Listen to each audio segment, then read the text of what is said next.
So after years and years of this existing in hand, we're finally getting Dragon Ball Super card game digital version. And I'm very thrilled to be taking some of your time today to talk about this. So let's get right into it.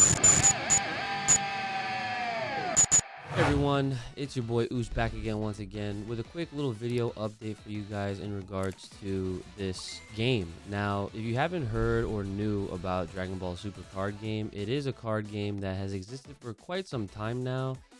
I want to say came out around 2016 or so. I could be wrong, but it's been around for a bit of time, not as long as say Yu-Gi-Oh or Magic the Gathering or anything like that.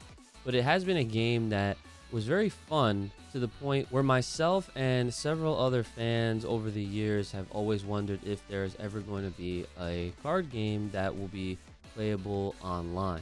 Now, I know there's things like tabletop simulator that exist and things of that nature that might be able to emulate it if, you know, fans are dedicated enough to basically upload every single card and its details and whatnot in order to play online in that way. But for the first time ever outside of a demo, this game is finally going to be fully playable, and it does seem like there's actually more to it than what you might expect.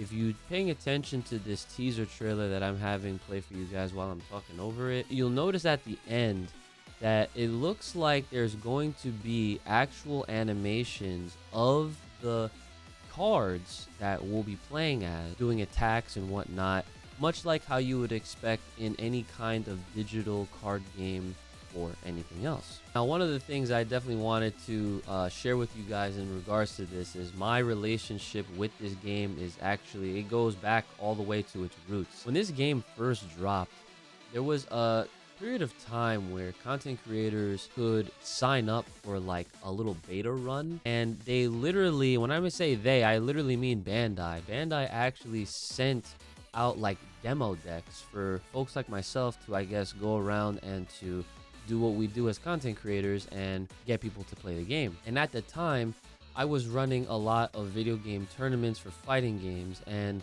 it just so happened that the venue that I would run these events at was at a card shop, and there was plenty of space for both the card game players and for my fighting game players to coexist. And you know, there's plenty of space for everyone to be free and whatnot.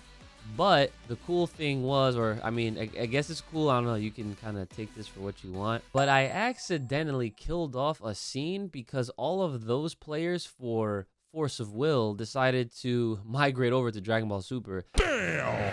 In turn, the store ended up, of course, getting a lot of product, selling a lot of product, and to this day, I'm pretty sure people are still playing the game. So of course, with a digital version, this definitely means loads of things. This one of the things is that, if you could tell by the trailer, that this is going to be a part of the Dragon Ball Games Battle Hour, which is coming out 2023.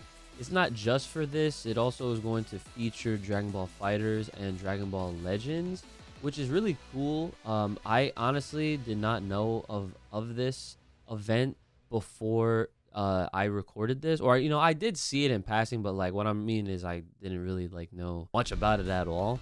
And there's going to be more news in regards to the card game digital version released at that time. However, there's also going to be a beta before the release of this game. So I guess that could tell us that they're still working on it, but they're obviously comfortable enough to share the news that it is close enough to at least talk about it, mention it, put out a little teaser trailer for it, and to tell people that there will be a beta for it, which is very exciting. So I know one of the things that I'm obviously looking forward to is, just aside from playing this game, is the ability to just have that digital version. And I really do hope that it's on Steam as well as mobile. That would be kind of neat if they could coexist with each other, so that way if you wanted to, you could pick up your phone and play it, as well as playing it at home at the convenience of your computer.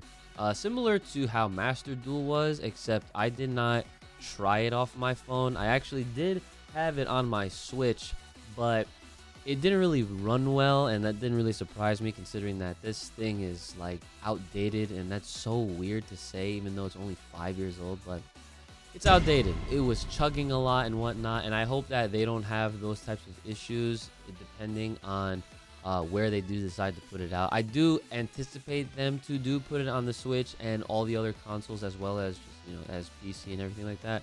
But I do hope that it just runs smoothly, and I'm also looking forward to just the simple fact that since it is digital, I don't really have to worry about spending money on a lot of cards, because that's the whole thing with card games, is that you get sucked into the vortex of IRL, DLC, and in-app purchases, if you will. I mean, card games is kind of what I would like to think kind of popularized the style of games that you see a lot nowadays, where you have a lot of constant content releasing for a game that may be free on the surface, but realistically there's so much more to explore and dive into with all of the purchase content that you're able to obtain when you really get sucked into the game.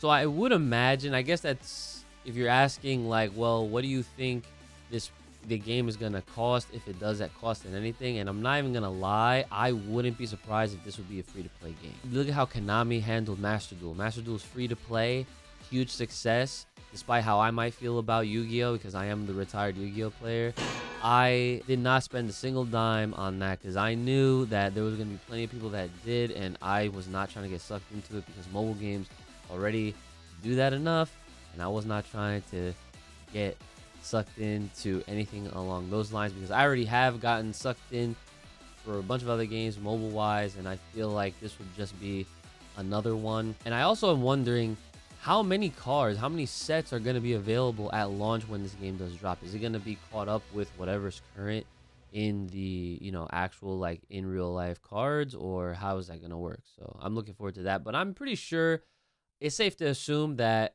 as far as the cards that I'm looking forward to playing, I'm pretty sure my man Broly's going to have all his card support and everything, because they'd be foolish not to, because your boy does make all that green. Let me know your thoughts. This was a little quick video just to get the conversation going. If there's any other news, and I would love to cover this as we get closer to its release, and as well as when it's out.